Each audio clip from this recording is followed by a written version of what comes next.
Bismillahirrahmanirrahim. Assalamualaikum warahmatullahi wabarakatuh. Baik, pada kesempatan kali ini saya akan mempresentasikan terkait mata kuliah metodologi penelitian dengan materi skala pengukuran dan pengumpulan variabel.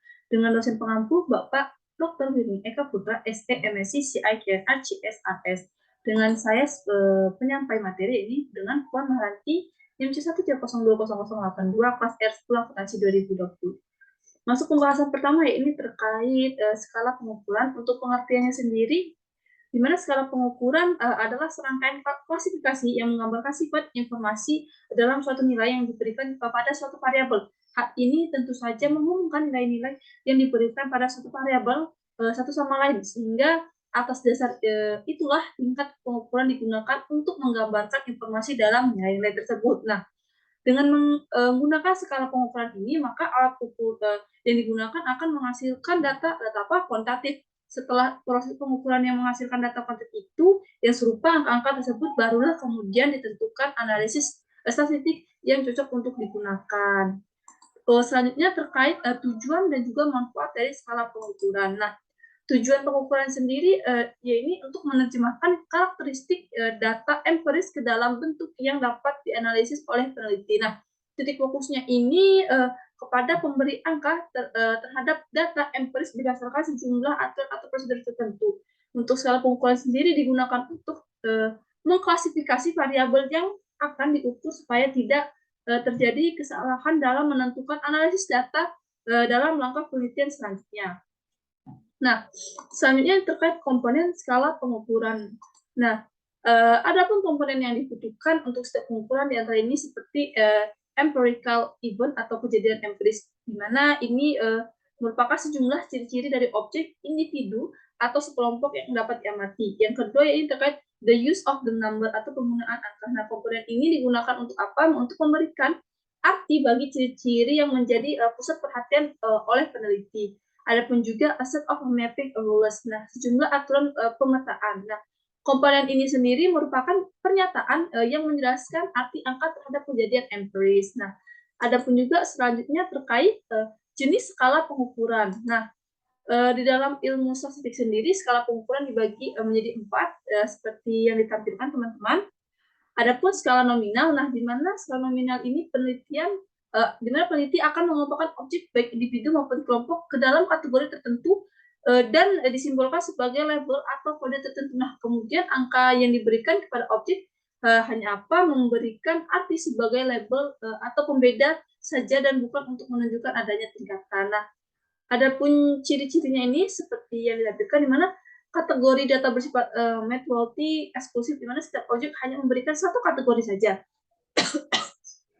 Selanjutnya, kategori data tidak memiliki aturan yang logis atau bisa sembarangan. Nah, masuk pada skala ordinal, di mana di dalam skala ordinal objek atau kategorinya disusun berdasarkan urutan tingkatan dari tingkat terendah ke tingkat tertinggi ataupun juga sebaliknya. Untuk ciri-cirinya seperti ditampilkan, di mana kategori data saling memisah, kategori data ditentukan berdasarkan jumlah karakteristik khusus yang dimiliki atau juga berdasarkan besaran karakteristik yang dimiliki. Nah, untuk skala interval atau yang ketiga ini, skala ini adalah pengukuran yang bisa digunakan untuk menyatakan peringkat untuk aturan tingkat. Nah, di mana jarak atau interval antara tingkatan pun sudah jelas, hanya saja tidak memiliki nilai 0 yang mutlak. Nah, untuk ciri-cirinya sendiri seperti kategori data memiliki sifat saling memisah dan juga perbedaan karakteristik yang sama menggambarkan dalam perbedaan yang sama dalam jumlah yang dikarenakan pada kategori, dan juga angka 0 hanya menggambarkan satu titik aturan skala atau tidak memiliki sifat nilai 0 yang absolut. Nah, untuk yang keempat, di mana skala rasio ini adalah merupakan skala pengukuran yang ditunjukkan pada hasil pengukuran yang bisa dibedakan di urutan atau juga memiliki jarak tertentu yang bisa dibandingkan. Nah, seperti pada tabel sebelah ini, di mana data seperti ada 3 nama ini tabel Haun dan Nelo dengan tinggi badan yang berbeda, tabel 70 cm, Haun 100 cm, dan Nelo 1 cm dengan berat badan berbeda juga, di mana tabel 60 kg, Haun 60 kg, dan juga Nelo 40 kg. Di mana untuk semua skala ini, di mana skala pengukuran variabel penting untuk menentukan uji statistik yang sesuai. Nah, skala nominal dan juga ordinal hanya bisa digunakan untuk uji statistik non parametrik. Nah, sedangkan skala interval dan juga skala rasio bisa menggunakan statistik parametrik. Nah, selanjutnya terkait proses skala pengukuran. Nah, di mana skala pengukuran dapat digambarkan sebagai sederet tahap yang saling berkaitan di antaranya itu seperti mengisolasi kejadian empiris, di mana inti kejadian empiris dirangkum dalam bentuk konsep atau konstruksi yang berkaitan dalam masalah peneliti, di mana mengembangkan konsep kepentingan, di mana yang dimaksud dengan konsep dalam ini adalah abstraksi, ide, dan degeneralisasi dari fakta tertentu, dan juga mengidentifikasi konsep secara konstitutif dan juga operasional. Nah, jika suatu konsep telah didefinisi secara konstitutif dan benar, berarti konsep tersebut telah siap untuk dibedakan dengan konsep lain. Nah, selanjutnya masuk pada pembahasan terkait pengukuran variabel.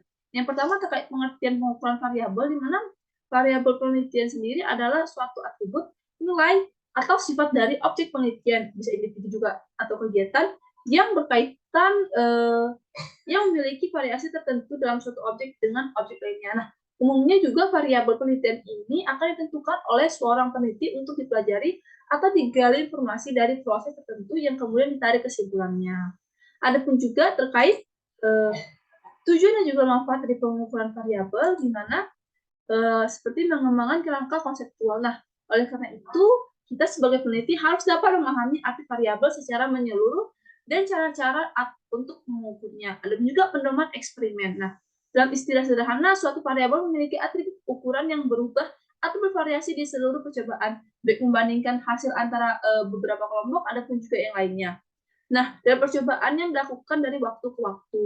Nah, adapun juga landasan mempersiapkan alat dan metode pengumpulan data, karena bertujuan sebagai landasan untuk mempersiapkan alat untuk pengumpulan data, serta sebagai alat penguji hipotesis penelitian. Itulah sebabnya sebuah variabel harus diamati dan dapat diukur. Selanjutnya terkait dengan karakteristik pengukuran variabel. Nah, memiliki beberapa karakteristik seperti dapat yang teman-teman lihat, memiliki 5 karakteristik, di mana di antaranya itu mampu menghasilkan beberapa nilai yang mewakili kategori tertentu, dan juga data mentah atau angka yang dikumpulkan oleh peneliti untuk keperluan statistik dan statistika. Ada juga karakteristik yang dapat diamati dari seorang atau benda yang dapat dipelajari. Untuk lebih lengkapnya dapat teman-teman lihat sendiri yang telah dipaparkan. Dan selanjutnya terkait dengan jenis-jenis pengukuran variabel. Nah, seperti yang kita ketahui, terdapat berbagai variabel yang dapat mempengaruhi hasil penelitian yang dilakukan. Nah, adapun juga jenis ini menurut hubungan antar variabel, nah dapat dibedakan menjadi 3, ini seperti bebas, di mana bebas ini jenis variabel yang menjadi penyebab adanya perubahan pada variabel yang lainnya. Adapun juga terikat, di mana jenis variabel dipengaruhi oleh adanya perubahan variabel bebas. Nah, ada juga kontrol, di mana jenis variabel ini dapat dikendalikan atau dikontrol oleh peneliti. Adapun menurut sifatnya, di mana variabel dapat dibedakan menjadi 2, yaitu variabel statis, di mana sendiri adalah jenis variabel yang tidak dapat berubah-ubah nilainya, keadaan atau bahkan karakteristiknya. Adapun juga variabel dinamis. Nah, ini merupakan kebalikan dari variabel statistik. Nah, di mana keadaan atau karakteristiknya dapat berubah-ubah. Untuk terkait urgensi faktualnya dapat dibedakan menjadi 2, yaitu secara variabel konseptual dan juga variabel faktual. Nah, konseptual ini mengarah ke variabel tidak terlihat secara jelas atau sesuai fakta. Contohnya adalah motivasi, minat, bakat, dan juga kinerja. Sedangkan variabel faktual ini variabel yang dapat terlihat nyata secara jelas. Contohnya adalah seperti tegangan, arus, gen, usia, dan juga lain sebagainya. Untuk skala pengukuran, seperti yang dibahas pada 5 topik di awal tadi, di mana skala pengukuran ini dibedakan menjadi seperti skala nominal, ordinal, interval, dan juga skala rasio. Nah, adapun yang kelima ini menurut jenisnya ini penampilan waktu pengukuran. Dibagi menjadi 2, yaitu seperti skala maksimalis dan juga skala tipikalis. Nah, maksimalis ini mengarah ke variabel dalam proses pengumpulan data, terdapat dorongan kepada responden. Contohnya itu adanya kuantitas, bakat, dan juga prestasi. Sedangkan tipikalis adalah jenis variabel yang dalam proses pengumpulannya data tidak disertai dorongan kepada responden, seperti adalah minat, kepribadian, ataupun sikap terhadap hal tertentu. Nah, selanjutnya ini terkait cara pembuatan dari pengumpulan variabel. Nah, Terdapat 4 cara, ya ini ataupun terdapat beberapa tips yang perlu diperhatikan ketika menentukan variabel penelitian. Nah, ada pun juga 4, di mana untuk menentukan permasalahan utama. Nah, biasanya permasalahan utama ini dapat kita bayangkan sebagai Y, di mana Y dapat kita kaitkan sebagai menjadi inti penelitian kita. Nah, yang kedua itu menentukan faktor permasalahan dapat kita umpamakan sebagai X, di mana X tersebut merupakan variabel bebas. Nah, yang ketiga itu variabel yang kita tentukan. Nah, untuk menentukan variabel kita di mana menentukan variabel kita disiapkan terdulu banyak atau tidaknya teori-teori yang berkaitan dengan variabel tersebut. Nah, selain itu banyak atau tidaknya pendapat para ahli juga dapat dipertimbangkan, misalnya itu dalam penelitian tesis minimal ada variabel didukung atas 10 landasan teori. Nah, ataupun juga yang terakhir ini dengan memungkinkan ataupun juga tidak, di mana menentukan apakah penelitian yang bisa tersebut menentukan untuk kita dilakukan atau tidaknya ditinjau dari lokasi atau juga tempat, biaya dan juga lain sebagainya. Baik, ini merupakan slide terakhir dari penyampaian materi saya terkait skala pengukuran dan juga pengukuran variabel. Saya ucapkan terima kasih. Semoga apa yang saya sampaikan, apa yang saya ucapkan dapat menambah pemahaman dan ilmu kita semua menjadi berkah untuk kedepannya. Mohon maaf jika ada kesalahan kata, penulisan atau lainnya. Saya ucapkan terima kasih. Wassalamualaikum warahmatullahi wabarakatuh.